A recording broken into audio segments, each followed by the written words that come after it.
Tumatawid ang ginang na yan ng mahagip ng motorsiklo sa Nagcarlan, Laguna. Bumagsak ang ginang habang sumalpok ang rider sa nakaparadang tricycle. Pareho silang sugatan at ginamot ng rescue team. Tumatawid din ang lalaking iyan sa pedestrian lane sa Naga City, Camarines Sur, pero lumiko pa rin ang isang kotse at nabundol siya. Tumilapon ang biktima. Lumabas ang driver ng kotse at tinulungan ng biktimang nagkasugat at bali sa katawan. Maulang Biyernes ang naranasan sa malaking bahagi ng bansa gaya sa Metro Manila. Bunsod yan ng epekto ng low pressure area at habagat. Magiging maulan pa rin kaya sa weekend? Alamin sa report ni Jamie Santos.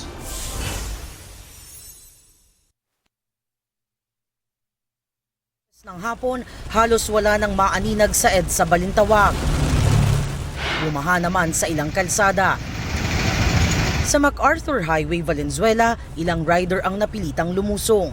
Pero mas maraming hindi na nangahas sa takot na masiraan ng makina kaya bumigat ang trapiko.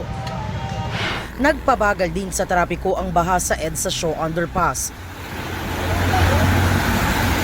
Dalawang motorsiklo naman ang nadula sa Ortigas Flyover northbound. Paalala ng mga otoridad, mag-ingat sa pagmamaneho ngayong maulan at madulas ang kalsada. Umulan din kaninang hapon sa ibang lugar sa Luzon gaya sa Alaminos, Laguna. Sa Antipolo City, tigil ang trapiko sa Marigman Road. Dahil sa lampas tuhod na baha, hindi makadaan ang mga light vehicle. Kagabi naman naging maulan sa Alyosan, Cotabato. Pinasok ng tubig baha ang ilang bahay kaya ang mga residente nag-akyat at naghakot ng mga gamit. Oh, grabe. Tingnan mo yung tubig, oh. Ayan, no, dito sa labas ay wala na. Mataas na talaga. Naperwisyo rin ang ilang taga Midsayap. Oh, ayan. Mataas na talaga. Wala na. Lubog na kami dito. Sa Coronadal South, Cotabato, isang tulay ang halos lamunin ng baha. Abot bewang naman ang sinuong ng baha sa Lamitan City, Basilan. Ayon sa Pag-asa, ang mga ulan ay dala ng hanging habagat at ng binabantayang low pressure area sa silangan ng bansa. Nakikita natin yung mga clouds o po mga pag-ulan na yung cloud cluster niya ay defined. Not necessarily malakas pero widespread siya. So, mas malawakan yung mga pag-ulan natin. Magpapaulan rin ang mga ito ngayong weekend. Sa datos ng Metra Weather, mataas ang tsansa ng ulan sa halos buong Southern Luzon, Visayas at Mindanao bukas. May malalakas na ulan lalo sa hapon. Sa Linggo, madaling araw pa lang magiging maulan. Natatagal at lalawak pa sa halos buong bansa pagdating ng hapon. Maging alerto sa banta ng baha o landslide. Sa Metro Manila, asahan din ang maulang weekend mula hapon ng Sabado hanggang sa halos buong araw ng Linggo. Jamie Santos nagbabalita para sa GMA Integrated News. Matapos sa Bataan, sa dagat ng Pangasinan naman may natagpuang mga umano'y shabu. Lalambat ng mga mangingisda sa iba't ibang baybayin ang drogang mahigit 1.2 bilyong piso ang halaga. May report si Darlene Kai. Laman ng mga sakong ito ang mga selyadong pakete. Natagpuan niya ng mga mangingisda sa iba't ibang baybayin ng Pangasinan kahapon at itinurn over sa mga otoridad.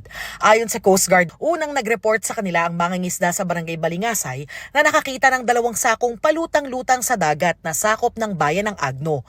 4 na sako nang nakuha ng iba pang mangingisda mula sa magkakahiwalay na baybayin ng Bolinao, Agno at Bani. Nang buksan at suriin, tumambad ang hinihinalang shabu na nagkakahalaga ng 1.17 billion pesos.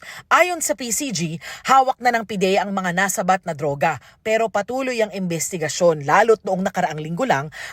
May mga nakuha ring droga na palutang-lutang sa dagat ng Mariveles, Bataan. Higit 200 kilo ang laman ng mga nakuhang droga na nakalagay sa packaging ng frozen durian at tsaa. Ang halaga, nasa 1.5 billion pesos. Basically, the pattern seems to be similar, mga lumutang sa dagat. At nahanap ng mga fishermen. At nung nahanap ng mga fishermen, nireport nila sa authorities. And this time around, to the Philippine Coast Guard substation. Nababahala man sa magkakasunod na drogang natagpuan sa dagat, masaya raw ang PCG na nakikipagtulungan sa kanila ang publiko. Ginawaran ng parangal ang mga mangingisda sa Bataan na nakadiskubre sa mga droga. Darlene Kai, nagbabalita para sa GMA Integrated News. Ipinapanukala ni Senator Jinggoy Estrada ang pagbuwag sa senior high school. Nais ng senador na ibalik na lang ang dating K-10. Dagdag gastos lang daw ang K-12 sa mga magulang at dagdag pasakit sa mga overwork na teacher. Mahigit isang dekada na raw ang implementasyon ng K-12 pero di pa rin daw ito naging epektibo. Tutol naman sa pagbuwag sa senior high school ang isang rural education advocate. Wala raw sa programa ang problema kundi sa implementasyon. Ayon naman sa DepEd, ipauubay nila sa Kongreso ang pasya sa K-12. Pero inaamin nilang sablay ang 12 taong pagpapatupad nito. At dahil dyan, ayon kay Education Secretary Sonny Angara, may pilot implementation ng DepEd sa 8 daang eskwelahan ng bagong senior high school curriculum sa pagbubukas ng klase sa June 16. Ang mga ganitong evaluation at recalibration ng K-12 ang matagal na raw hinihingi ng mga education stakeholders. Sabay sa matinding ulan kaninang hapon ang sunog sa isang warehouse sa Barangay Marulas, Valenzuela. Ayon sa Bureau of Fire Protection, naglalaman ng warehouse ng plastic at LPG tanks at pinalayo ang mga residente lalo't ang ilan ay nakitang nagpupulot ng mga tangke ng sumabog na LPG. 3 pagsabog mula sa mga tangke ng LPG ang dumagundong. Pasado 7 ng gabi nang maapula ang sunog. Inaalam pa ang sanhi at halaga ng pinsala.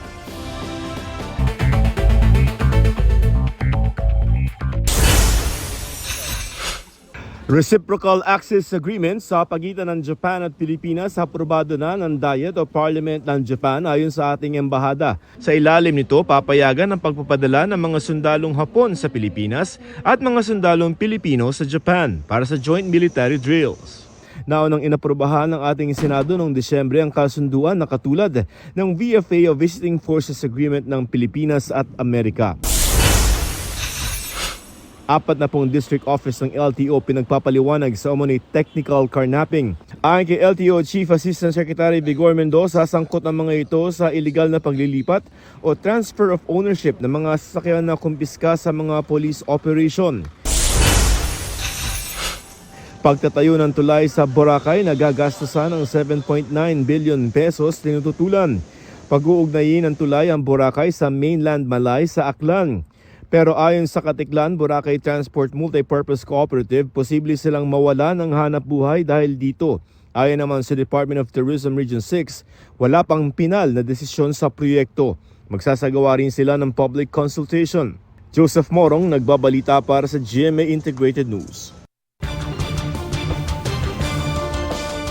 Naaresto ang 5 magkakasabot daw sa pag-apply ng milyon-milyong pisong loan gamit ang pekeng dokumento.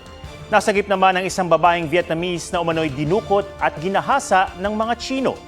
Yan ang mga spot report ni Ian Cruz.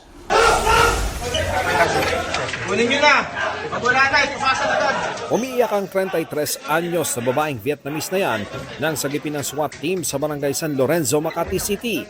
Dinukot umano siya ng 3 Chinese nationals sa barangay Bel Air noong June 2 at ginahasa sa kondo. Dinala pa raw siya sa Tagaytay City kung saan naroon ang 2 pang Chinese at muli siyang ni-rape.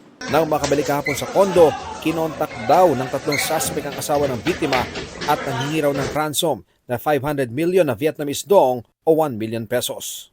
Kung hindi ito maibibigay, puputulan daw nila ng daliri ang biktima. Nakapag-message daw ang biktima sa kaibigan ng kanyang kinaroroonan at sa tulong ng mga pulis, gwardya at property management ng kondo, nasagip ang babae. Tiklo ang 3 Chinong suspect na nakuhanan ng 2 baril na may silencer, mga bala, posas, plaka ng sasakyan at nasa 20 gramo ng hinihinalang shabu. Ayon sa hepe ng Makati Police, malaki ang posibilidad na pinagdroga pa ng mga suspect ang biktima, lalo't may mga sensitibong video sila na na-recover. Bago nasagip ang biktima, may isang babae umano na Pilipinang lumabas sa unit ng mga suspect. Inimbita siya nung isang Chinese, so nandun siya. Pero nung makita na niya na yung treatment dun sa Vietnamese victim, hinold na rin siya. Isang pulis ang sugatan matapos sa pakindaw ng isa sa mga suspect. You punched the police? Me? Yeah? No. Ang tila leader ng grupo na si Elias Leng, todo tanggi sa mga paratang. No, kanami. The girl is her bigger. Dati na siyang nakulong at kinasuhan ng kidnapping at carnapping. Maharap ang tatlong suspect sa mga reklamo habang tinutugis ang dalawa nilang kasama sa Tagaytay. Home loan umano ang pakay ng dalawang yan at tatlo pa nilang kasama sa Kalasyaw, Pangasinan. Pero hindi sa dream house ang diretsyo nila kundi sa kulungan. Kayo ay mayroong karapatang manahimik. Ang lima nahulog sa entrapment operation ng NBI. Inireklamo sila ng pag-a-apply ng milyon-milyong pisong loan gamit ng isang property na hindi naman sa kanila. At ang ginamit nilang titulo para makapag-loan, peke nang i-check sa Registry of Deeds. Nakuha sila ng 4 na milyon na loan mula sa complainant at hindi pa sila nakontento at humingi ng karagdagang 1 milyon mula sa complainant.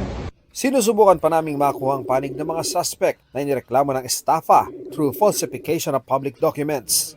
Ian Cruz, nagbabalita para sa GMA Integrated News. Tumaob sa Indonesia ang isang ferry na lulan ng halos 70 turista.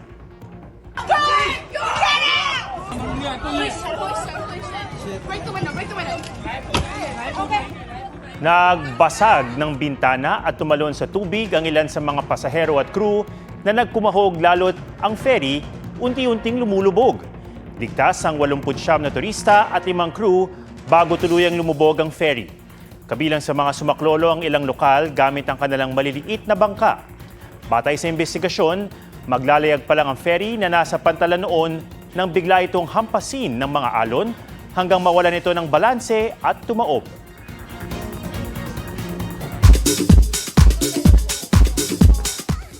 Jillian Ward at Rahil Birria lalo raw nagkakamabutihan. Getting to know each other daw sila at looking forward pa na magkasabay sa taping ng mga batang riles. Na-inspire ako lalo magtrabaho po na pag nakakita ko nakasama siya. Parang dahil nandyan siya, komportable ako. Kaya naman, layag na layag ang kanilang love team on and off cam. Mas naintindihan ko po ngayon si Rahil. Siguro mas may trust na rin ako sa kanya. Parang mas open na rin po ako sa kanya compared nung abot kamay days namin. Papasalamat ako nandito siya dahil marami rin akong naisabi na hindi ko maisabi rin before. At yun, mas naintindihan niya daw ako. Kung totoo ba na may tiwala na siya sa akin. Meron nga! Ano ba ang nasabi na ngayon ni Rahil kay Jill? Ang nasabi ko sa kanya is...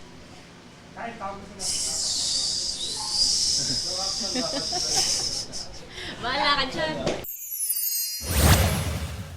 Emosyonal na humarap sa Fast Talk with Boy Abunda ang TGI stars na sina Angelo De Leon, Bobby Andrews at Michael Flores. Nag-reminisce sila ng moments kasama si Red Sternberg. Plano nga niya mag-artista ulit. No. Meron talaga kami pinaplanong reunion project. Ayos na lahat ng logistics, lahat ng meron na everything. Okay. Meron na. And that was the reason why he was so excited to come home. To be honest, we were all looking forward to getting together. Matagal na naman yun na sinasabi na sana nga. Aubrey Carampel, nagbabalita para sa GMA Integrated News. Huwag magpahuli sa mga balitang dapat niyong malaman.